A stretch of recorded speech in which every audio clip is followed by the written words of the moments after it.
I like the different vibes we got going here. You got like a whole green thing. Yeah. I got a whole blue thing going on here. Nice. I'm going for that typo negative background. There you go. Dave Perry, man, how's it going, man? Good, dude. I'm happy to be back chatting with you. Yes. Yeah, man. I got some exciting stuff coming up, and you are the first person in the music media that has heard this song, and I'm excited to sit down and talk with you about it. Yeah, that means a lot, and it was so cool that you got to send me the track. And the song we're talking about is DMX X Gon Give It to You. But is this would you say this is a remix?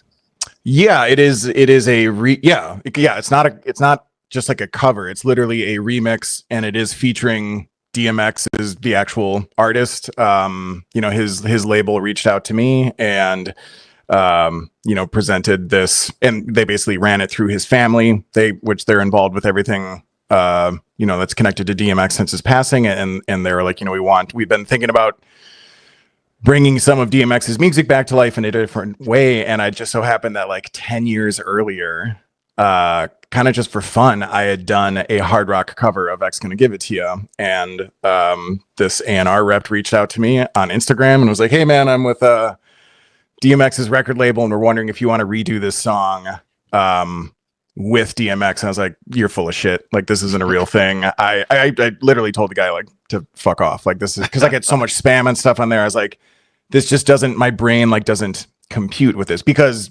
earlier last year, Five Finger Death Punch had done a song in a similar fashion with DMX. And it's like, those guys tour with Metallica. They sell out stadiums. And then right. I make music in this room by myself.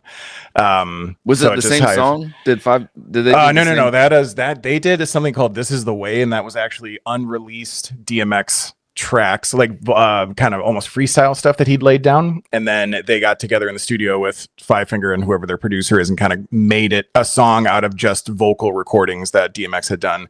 Whereas with this is like literally me and my producer Eric Emery, who's worked on a lot of great stuff. Like he's done all of like Travis Barker and like Blink 182 stuff recently, but he's been really excited about working on hard rock stuff with me.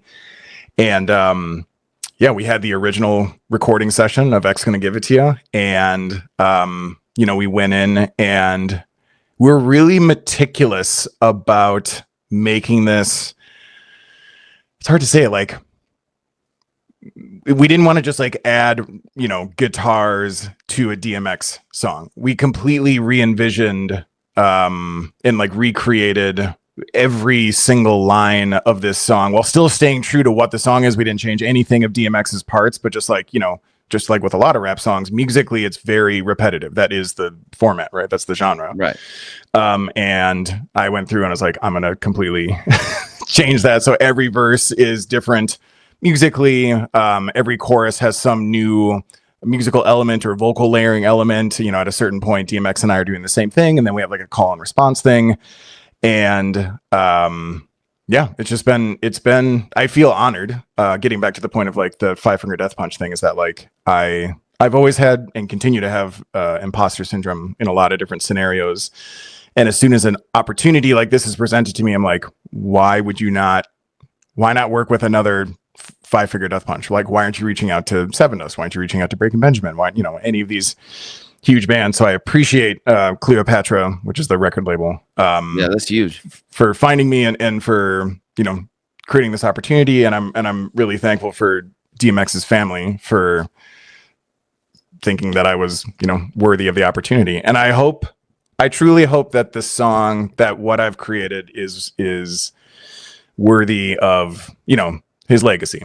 There's definitely this part of me that's a little worried about how it will be received, and I had a similar thought about like when I saw that Five Finger Death Punch was putting out this song with DMX. I was like, ooh, how's the Octane crowd going to respond to this, and like how are hardcore DMX fans? And you go and look at the video on YouTube, it just has tens of thousands of comments, and it's like so much positivity and so many people that are happy to see like DMX celebrated in this way and being kind of brought back to life through his art form. And interestingly, Five Finger Death Punch, which is obviously known for like really aggressive in your face hard rock, like this song itself is kind of chill, Whereas X Gonna Give It To You is like even the original song from whatever, the late 90s, early 2000s has kind of a rock feel to it. Like DMX's voice is, always had that kind of like like a gravel to it, and it ended up working so well, like putting his voice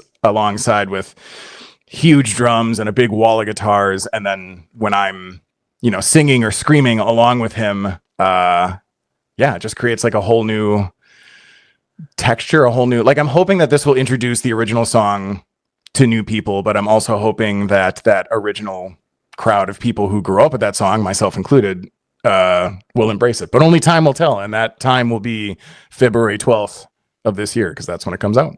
Yeah, that's coming soon. You said you originally recorded it and they found your upload. How different is what you're doing now from that original? I mean, the blueprint, yeah. So it's interesting because so it was like 9 years ago, I was doing a Kickstarter to raise some money to do an EP. And, it's pretty standard stuff that you see bands doing with Kickstarters, where it's like, for $5, you get a signed lyric sheet or like a thing of drumsticks or maybe some picks. And then like $20, you get a hoodie. Maybe $100, you get a signed guitar. But the like premium package for the Kickstarter that I was running with these buddies of mine, was like, it was like $300, and we'll cover any song that you want. We got 15 of those orders, and they were all like Seven Dust, Breaking Benjamin, Non-Point stuff that was like, Asking Alexandria, stuff that is like in my vein of melodic hard rock. And then some friends of mine, specifically to like fuck with me, ordered one of these packages, and they were between Desposito and X Gonna Give It To You, just specifically to be like, there's no way you can like do anything with this. Like they was like setting me up to fail, right, kind of thing. And I took it very seriously. Like I really sat down and deconstructed the full song and thought about like, if I wrote X Gonna Give It To You as Fear of Water, what would that sound like? And I think I achieved that. And even though there's like a novelty to it, I take it very seriously. There's nothing, it's never been like a joke to me, or like, even though my friends were trying to like stump me, I like rose to the challenge and took it very seriously. And I'm proud of how that turned out. But the new version is a lot of like, musically, it's very similar, but we took all of the tracks from the original recording from 9 years ago. And then I started working with Eric Emery, and we like kind of retooled, re-edited, gave new amplification to the guitars and revisited the drum sounds. I updated a lot of the drum parts. Like I basically modernized it musically, and then vocally it was figuring out those places to make sure that it was DMX forward while still having these opportunities to kind of interject myself. And then another interesting challenge was like figuring out the radio edit, because there's like a lot of swears and a lot of N-bombs right. Yeah, true. on this song. So like figuring out where do we like have a blank? Like where do we just pull a word out? Where do we do like there's certain times where we'll like reverse a word so it still has the like lyrical rhythm to it, even though it's not a discernible fuck. But it's something, because it's like there is a major opportunity here for this to get radio play, and we wouldn't want it to.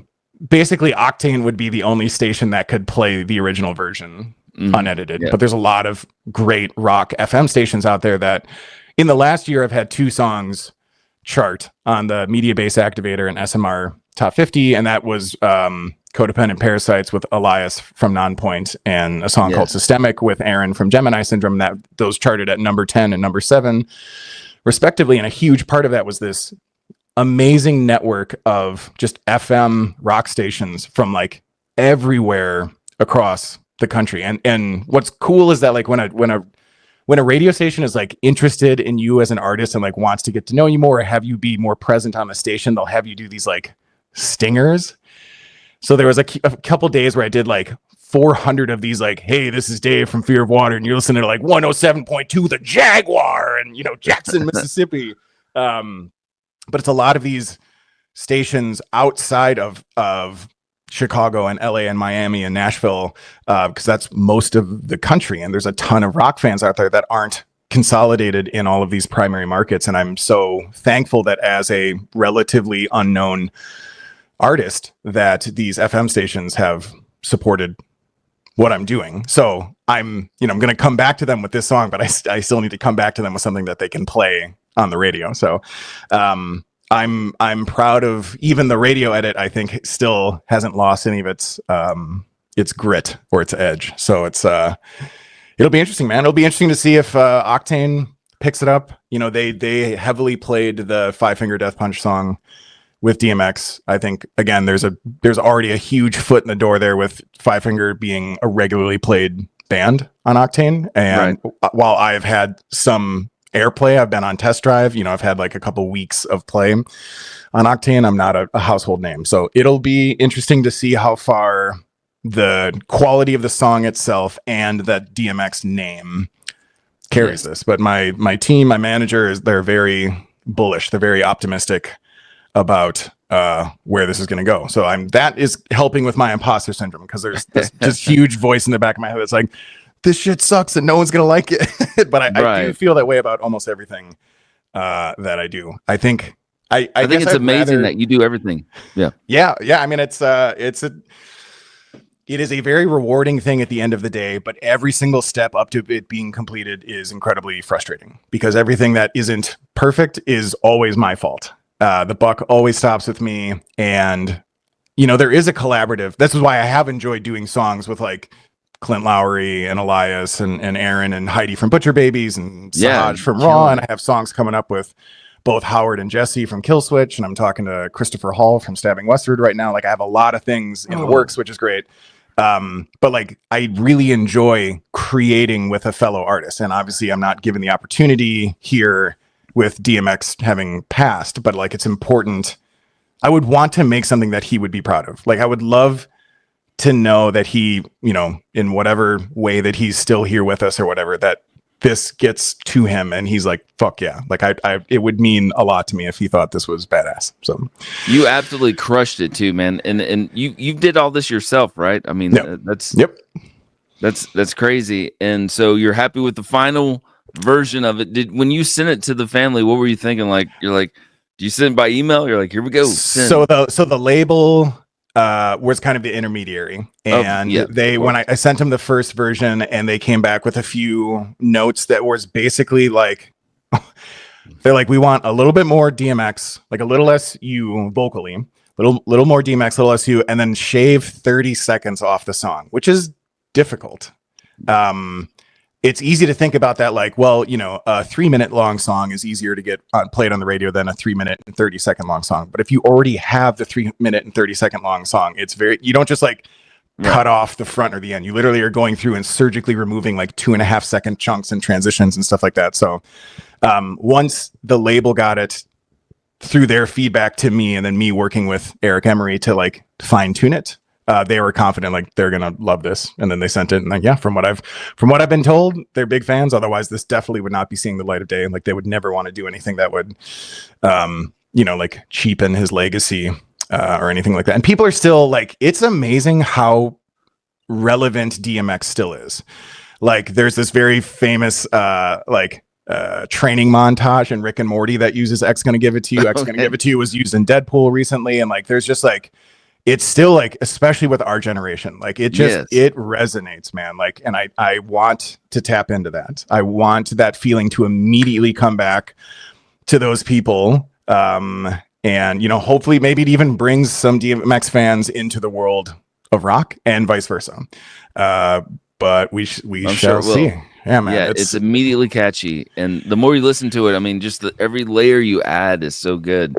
It's a weird balance. Like, you're giving DMX, it's so weird talking about him when he's not here, but yeah, I know. Yeah, you just the things you add are so great. Have you ever seen DMX live before, back in the day? No, not in person. I've seen a ton of, like, I really did a deep dive on him when I first did this cover. Just wanted to watch like interviews and live footage of him, and I've been much more familiar with his music than like him as the person.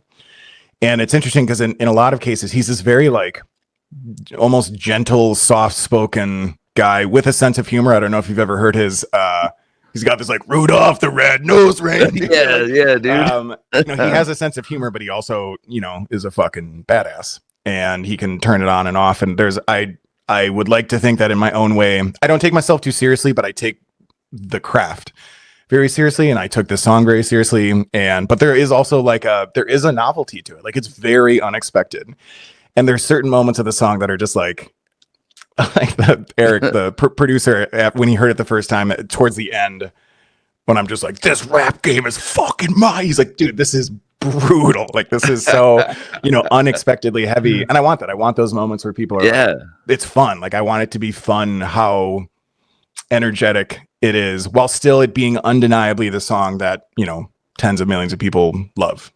Is there any footage of you recording this?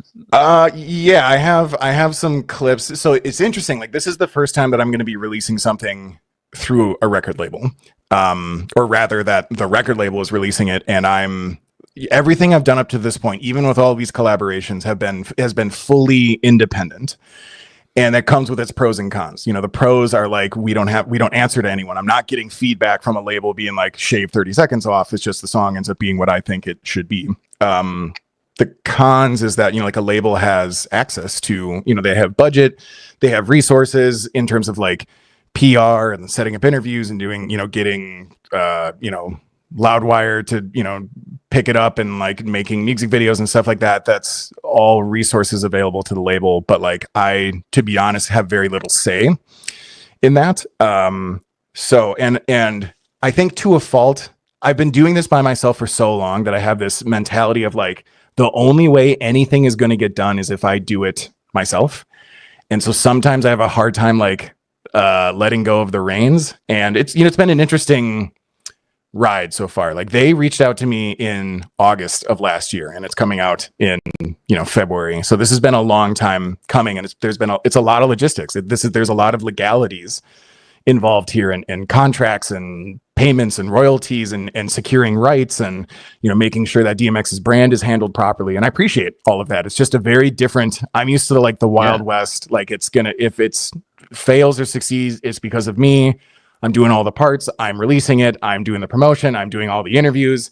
And so it's cool having the label as a partner. It's just also like, they're also kind of my boss in this scenario, which most signed, any band that has a record label, that has a record deal, like, this is what they go through with everything. So it's kind of my first taste of that. So anyways, to your question, I can't just like release a video on my own. So everything needs to go through, the label. But doing stuff like this and like getting you an advanced copy is totally cool, and it's just fun, man. Like, I told you the first time we sat down, like, I've been a fan of your show for a long time, and I knew that you would dig this. And I told you, I think I told you about this song like in October or something, right? Or December of last year. I'm like, we just gotta wait. Like, we just have to. There's all these moving parts that I couldn't control in terms of like the contracting, and then it was the holidays, and then it's just like everything was just moving at a snail's pace. And on my end, it's been done since September, and now it's coming out in 2 weeks, and that's kind of sucked the joy out of it a little bit. But like, now that this is the first kind of public conversation I'm having about it, and today is the first time that I posted the album art, and it's starting to feel real again. Like, the magic was kind of lost because of just the red tape. It felt like homework kind of. But now I'm like getting really excited about the world. Yeah, you got to wonder, like, how are they going to release this? Is this going to be like digital copy? I mean, they're going to have hard copies of this? Yeah, I don't think that there will be any hard copy unless it like really pops off. So the DMX 5 Finger Death Punch thing went to #1 on Billboard. So if something gets like that serious of momentum, I think there will be this like secondary enormous push behind it, and that could even lead to like placements in movies and stuff like that. But I think this is kind of an experiment for the label as well. They've never done anything like this. It's interesting. They're like a parent company where they have like 8 sub labels that are all genre specific, and Raygun is the label that DMX is on, and that also has multiple other rap artists, but it's like a genre specific label that just does rap. So this is going to be their first time with like genre bending. It's not just genre bending, it is, there's like 25, 30 years of difference between like when this song came out and then me as an artist making music now. Like, a lot has changed, a lot has evolved, and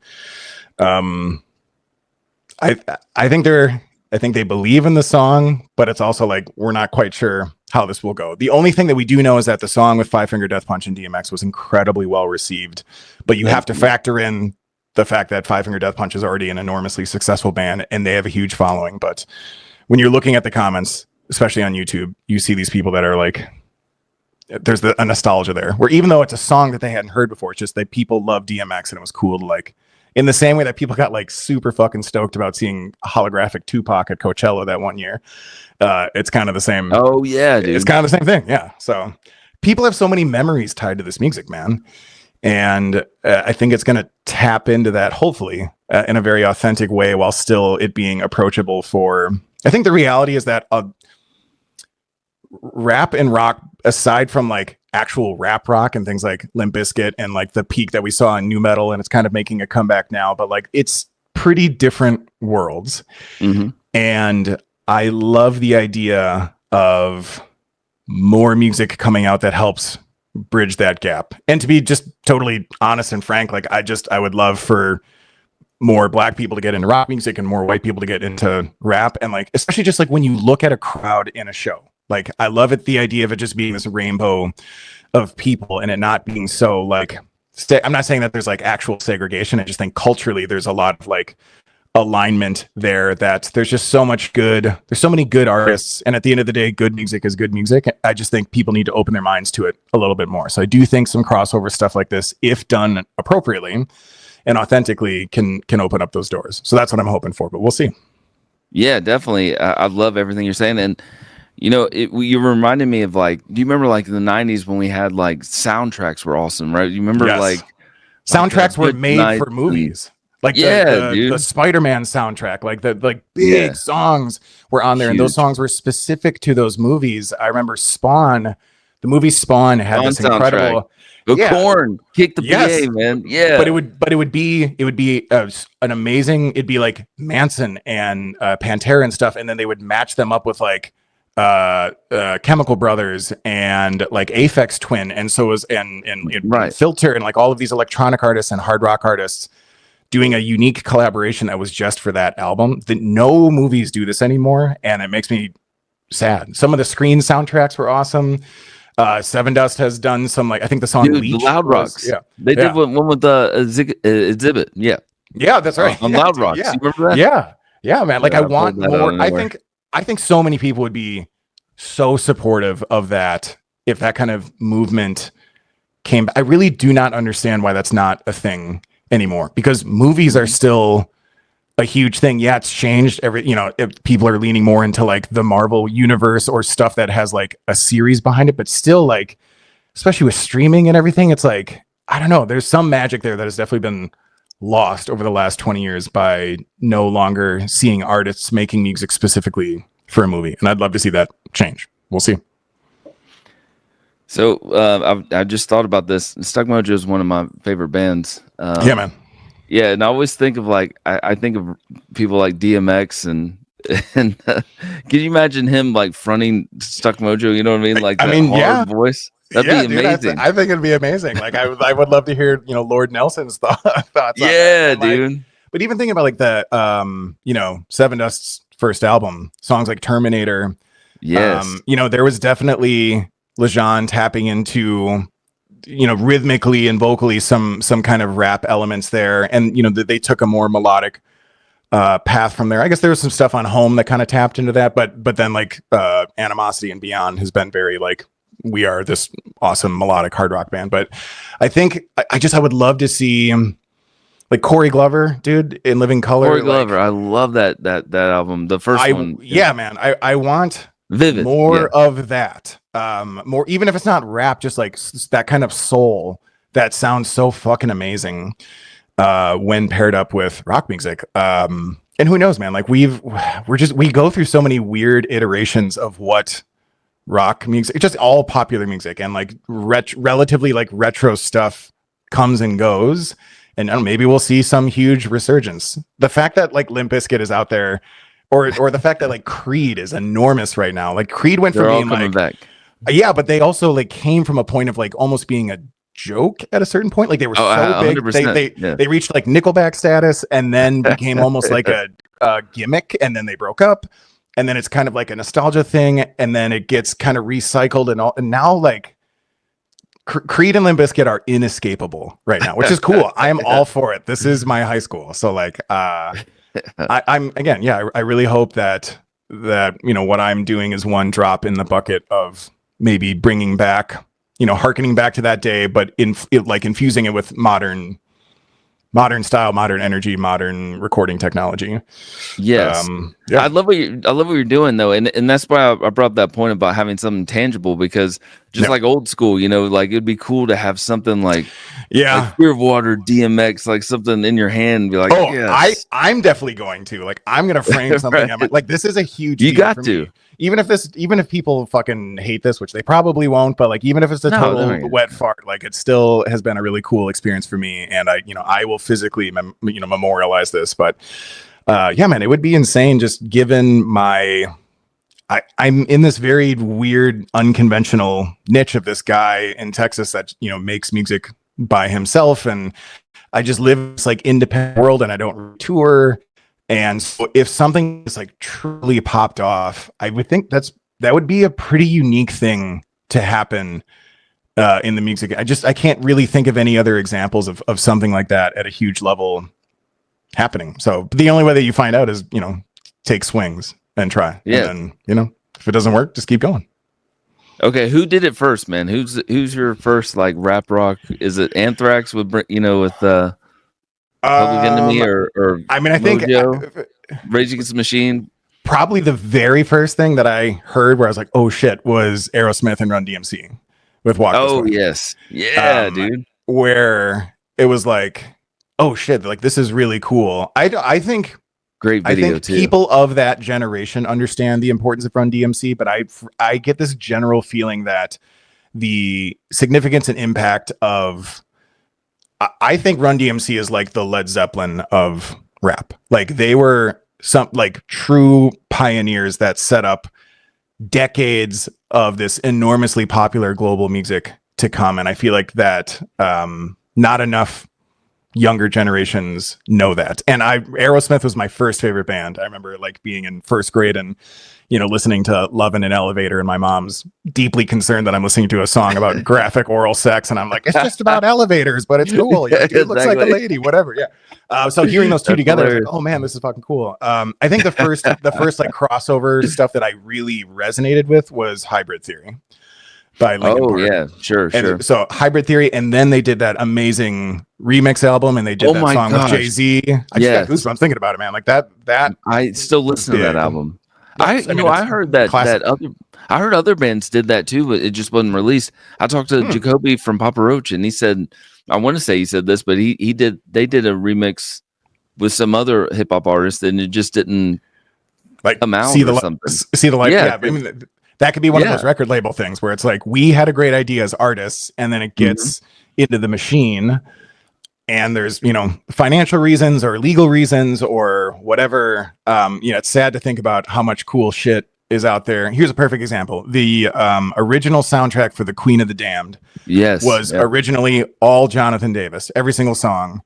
And there are bootleg copies of that floating around out there. But what it ended up getting released ended up being the same songs that Jonathan Davis wrote, but he's not really on any of them. It's like Manson and David Draymond, and it's still cool, but for contractual reasons, the art in its original form didn't see the light of day, which is a bummer.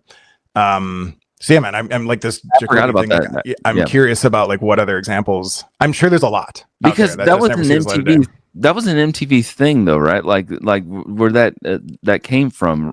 And I may just be making all this up, but I thought that was like a thing. But anyway, I could be dead wrong on that, but I could have sworn that Jacoby said they did something.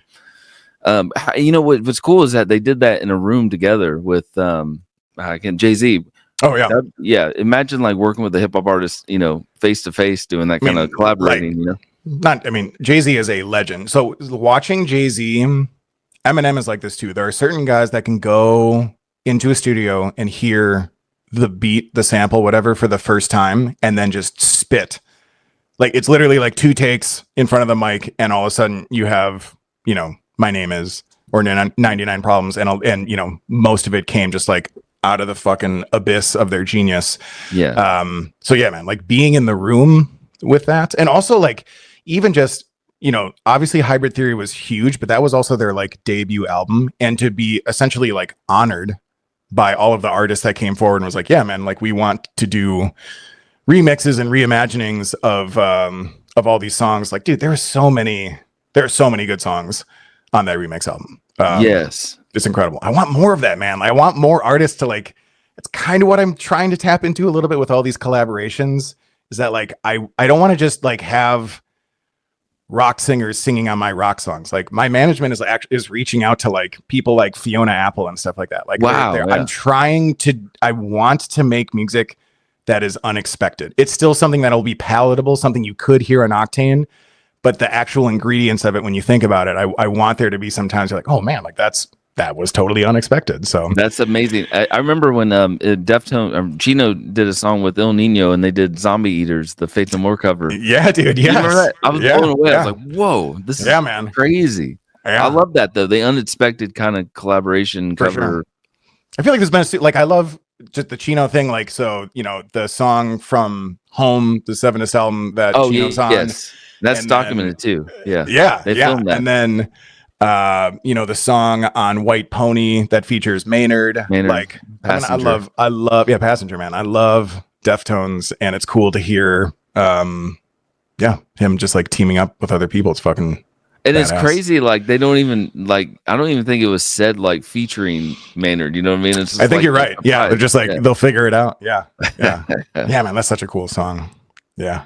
So Fear, you got a lot going on, right? So you're going to Mexico soon. I'm going to Mexico tomorrow morning. Yeah. To, you know, scope that out. And but yeah, I'm still actually going to be making music down there.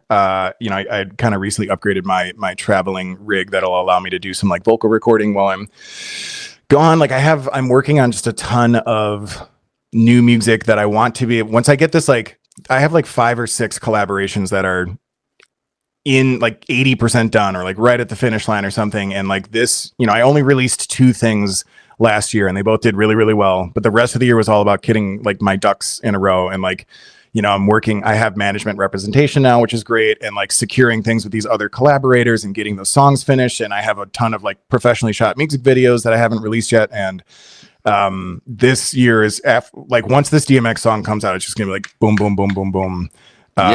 Tons of music coming out. The one that is coming out after this is the song with Clint Lowry. And, you know, we talked about that last time and it's just been kind of in delay, but like, no. It means a lot to me, man. Like that's a great follow-up too, you know?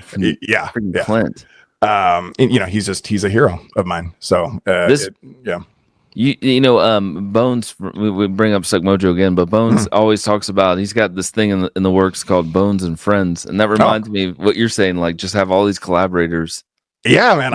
Except I'm not like, you know, would you do a whole album like that? Like with just different people? I would do a whole album amount of music. There's just something about the construct of an album that is very restricting, where it's like, first of all, planning it so that you have whatever 13, 14, 15 songs all ready at the same time. And yeah, you know, you'll do like a single for an album, maybe a month ahead of time. But like, I would rather do what I'm doing now, which is basically just keep releasing singles over and over and over again. And like, yeah, you could put it all together in an album, but this also gives me the opportunity to work with all of these different producers and engineers that I like, that I've worked with other artists that I really like, which actually leads to, so like I just finished up 3 songs with this guy, Joseph McQueen, who's done a ton of great stuff. He's recorded like all of Bad Wolves stuff, and he's done like Scion and Light the Torch and all of Howard Jones's solo stuff, which is how Howard and I got put together for one of these songs. So like I want, and just the attention span of people online and with streaming is that it's just like, I feel like there's more of an appetite for singles than an entire album, especially for me, not being an established artist, not having a record label behind me, is that I need to be more selective about these like individual songs that I put out. But doing a series of songs like that, like the Bones and Friends type thing, I would love it. Like, and even just doing shows like this and talking about this, like I want to put it out in the world. Like, if you want to make music with me, reach out, man. Like I'm totally down, and I'm totally open-minded to like a pretty enormous array of like different types of artists. I still want it to be, Fear of Water music, but like Right. I can get pretty wild in terms of like how to incorporate something that you might not ever expect. And it doesn't even have to be singers. It's usually singers, but like there are so many other phenomenal musicians out there that I would be thrilled and proud to partner with. So I just, 2025 is going to be a big year of just like putting music out there, but also putting myself out there and seeing, where the wind takes me, kind of. I can't wait. And this is the big. The DMX is like the big, dude, kickoff to the year. I can't wait. I can't wait for it to come out and see what happens. We'll see. Who's your bucket list person to work with? Like you have anybody? That's a huge question. Bucket list. Yeah. So my management had me put together a list of 100 artists that they want me to reach out to, which I did. And, he's going through it, and immediately he's like, oh yeah, you want me to call Trent Reznor? I was like, I mean, if you can. He's going on tour this year. So. Yeah. But you see, there are like Trent Reznor. The kind of holy trinity for me would be like Maynard, Trent Reznor, and Dave Grohl. But those are the biggest fucking talents in the world. And I'm very realistic about that being unattainable for me at this stage, and maybe ever, which is fine. Like attainably, honestly, like the Christopher Hall thing from Stabbing Westward is huge. I love them. Yes. For me. God, they were so good. But like even thinking about like current artists, I'm a current artist that have really, in my mind, unique voices that I think would pair well with my voice, which is kind of unique and unconventional and unpolished. Like Noah from Bad Omens. I love Dayseeker, Bring Me the Horizon. Like there's those types of artists that are kind of electronically influenced, but still absolutely can tap into some like rip your face off hard rock. Those are the type of people that I would love to work with. And I just feel like I just need to keep doing this. I think like 2025, like I said, it's going to be like boom, boom, boom, build this momentum, get that visibility, and who knows what kind of opportunities that will open up. Because even before doing the song with like Elias and Aaron and Marcos from El Nino, like before having those first things down and showing that like there's an appetite for this, like these get hundreds of thousands or millions of streams, like this charted on multiple charts in the country, like this played on Octane. It's like building the resume in real time. Yes. And every song that comes to fruition and is released opens up new doors to what could come in the future. So I'm just really excited to see, like, I never in a million years would have expected this DMX thing. It's so wild to me that this is a real thing. Yes. The first time I heard him, like this legendary guy who's no longer with us, and I heard his voice in my music, it like my brain kind of short circuited. I was like, this is so wild. And like I said, I got that, little bit of an imposter syndrome. So I'm like, why me? But it's everyone on board is wild is hearing, hearing your voice and with his voice back to back like that. It's got to be just chilling. Yeah. And I feel like there are very few people that I've shown this to, and you are one of them. Thank you. I would, of course, man, but I would never want someone to.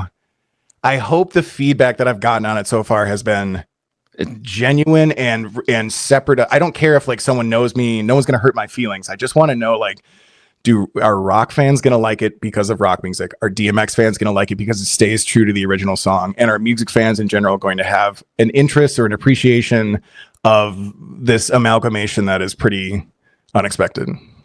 We'll see, man. It's gonna go great. It's a great song, man. I love it.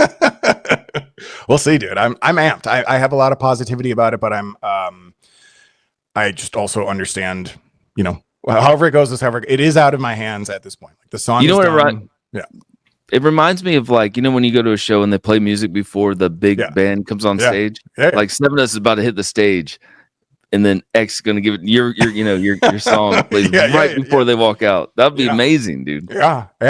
Dude, just imagine a group, like a crowd full of people screaming. That would be pretty amazing, man. Like, tapping. I don't know. Just there. I think there's something special there that might have been tapped into, but it's really it's up to the people at this point. Like it's gonna be big. Like if the radio stations that have supported me in the previous year support this, that's a huge first step, right? Because it's got to get out there. Streaming is great, but like every time something's played on the radio, like you have access to like all of these people at work and in their car and or wherever they're, on the job site or at home. Whereas with streaming, it's like you still kind of need to like find it. So having the like somewhat guarantee of exposure through radio is something that could be pretty make or break. We need to get Jose the single, man. I think I work with this guy Bob Divney at the Artist Collaborative, and he has been really great at managing the relationship with Octane. And he got Codependent Parasites with Elias on Test Drive, and that played Elias. For a few. Yeah, he's the absolute man. So I think that there will be some familiar. I mean, the relationship with my radio guy and Jose is there, and then there's because Fear of Water has been on Octane. That'll be there. And because that 5 Finger Death Punch with DMX has been on Octane, there's a lot of boxes that are being checked that that's great. Indicate that this could go that direction, but you never know. Yeah, you never know, but it's going to happen, you know? I mean, the reality is that there's tons of artists out there putting out new, amazing music every single week, if not every single day. And I'm in a sense competing against that just for like placement. There's more than enough room for everyone to make music. It's not like there's limited space where it's like you can't release a song because Bring Me the Horizon put out an album. It's just the reality of that listeners have a limited, there's only so many hours in the day and stuff can get lost in the noise. So there is an actual like strategy behind the date that was picked with them knowing what other releases are coming out that day. And we'll see if it pays off. Like it's going to be interesting, man. I'll definitely be sending you a message on the morning of the 12th being like, oh shit, here we go. So DMX people, are they got their own strategy? Are they sending out to like other places besides, Octane and everything? Yeah, there's definitely a PR component to it and getting it in front of like music reviewers. DMX has collaborated with a lot of people over the years. And then there's the, the Rough Riders and like, we want it to circulate through those communities. And the hope is I would never want to like buy an endorsement, but if any of those people genuinely like this and think it is, an honorable thing to do for and with DMX, and if they were on board and supportive of that, that would mean the world to me. And I think that would open up the door to a lot of old school DMX fans to hear this for the first time and be open-minded to it, because they're not going to know who I am. I can guarantee that, but I'd love to change that, man. And it is important for me, for everyone to know that like I took this very seriously. Like it might seem at times it's so unexpected because we've all heard this song the same way for almost 30 years, and then you're going to hear this and like literally the first 10 seconds of the song is just like fucking metal. And I even though it's not my original song, I treated it with the amount of respect and seriousness and curiosity and passion that I would with anything I would have ever created on my own. And if DMX was still alive, I would be amazed to sit down with him and tell him that I'm honored for this opportunity, and that this is, as someone whose childhood was impacted by his influence and as so many of my other friends, and like just growing up in that world, like this means a lot to me. And even if someone doesn't like it, I just want them to know that like it is just with the utmost respect to DMX that how I approach this. And if this is a way to breathe new life into something that millions of people already love, and it brings it to a new generation, amazing. It would be one of the greatest achievements of my life if I felt like I could, in my own weird individual way, bring something amazing back to life for a new generation of people in a different way, but similar. How like I forgot what Metallica song it was, like Master of Puppets, I think, was on season 3 of Stranger Things, and it like charted like after like 35 years after it originally came out, or like Running Up the Hill by Kate Bush, same thing. Same thing. My kids like that song. I'm like, wow, yeah, it's crazy. Speaking of your kids, we got to talk about what did your kids think the chorus of my son Knox? You sent me the song, so I was playing it on my phone real loud, and my son's like, he's like, Egg's gonna give it to you. It was like, why is it Egg's gonna give it? What's that mean? Yeah, so the song is going to get picked up by the like egg lobby, and it's going to be about, like, dude. the protein of a balanced breakfast that eggs can give you. Yeah, he's not that far off, man. When he said it, I was like, yeah, Egg's gonna give it. I get what you're saying. He was like, why is that say eggs? How old is he? He's 12. Yeah. What has his been? Has there been like do you kind of feed music to him? Like, hey, you should check this out. Okay. And then is he receptive of that because dad shows it to him? Or is he kind of like, that's your music? Like, what's my music? That's your music. What's my music? But he does like sad songs, which is cool. But he likes contemporary songs, but it's not, it's a little not, it's not 100%. It's kind of hard to explain. I don't know, but he has his own thing. And so I let him, I give him different songs. I have a 90s playlist, so he kind of, he kind of randomly hums along to like Blind Melon occasionally. Nice. And, like, there you go. Yeah, just random things. Dude, I've recently been going back to Blind Melon's a great example, or like Verve Pipe is another example. Or I've heard Bittersweet Symphony 5,000 times, and I've never actually. But I've never sat down and listened to that entire album front to back. And like I've been in the last year, I've been, dude, just go on Spotify, download these albums and listen to, because some of them, the whole album though, from start to finish. Yeah.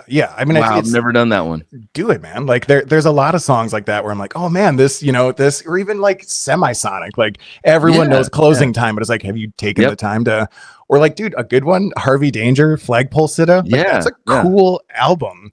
And knowing that those dudes, none of them played music. None of them knew any instrument before they got together to make that album. They like the guitar player learned to play guitar to make that album. So knowing that such, objectively amateur artists made like this classic song is cool. And then just on that note, I think there's something I want independent artists or unknown artists to take away from this, even if you don't like the song, just to know that like this opportunity came about for me because I just made music and put it out to the world out of passion. I didn't get paid for it.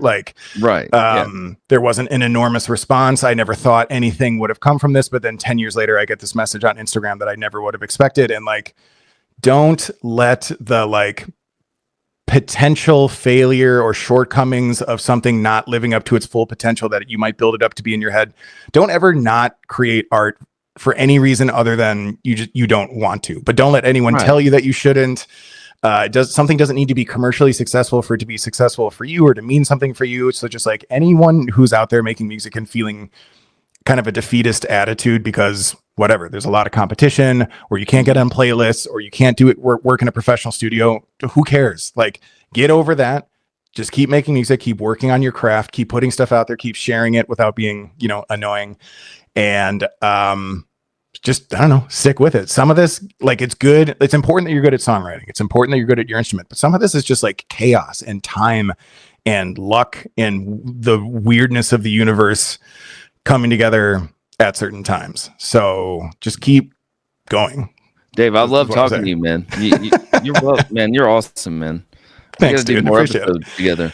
I would love that, man. And like I said, when last time we talked, I would love to sit down with other artists with you. Like, I really do love talking about music and just tapping into that passion and hearing those stories. So yeah, man, absolutely. Yeah. It's always a pleasure to sit down with you. And I appreciate your support and I appreciate your feedback on this song. Same here. And it'll be fun to, be on this journey together and see, who knows, 2 months from now, we might be sitting down as this is a #1 song. And I'm like, yeah, don't forget about me, dude. I will not forget about you, man. Dave Perry, man, thank you for being on Good Company again, brother. I really appreciate this, man. Can't wait to hear the song. Well, I've already heard the song. Can't wait for everyone else to hear the song. You can't wait to hear it on the radio. You can't wait to hear it in the next Deadpool movie. Cool. Yeah. I'm definitely taking a picture of my car radio. Hell yeah. All right. Yeah. Jose Mangan. Make it happen. Dude. Yeah. Thanks, man. I really appreciate it. It's always good to sit down with you. You too, man. All right. I'll talk to you soon. All right. See ya. You too, man.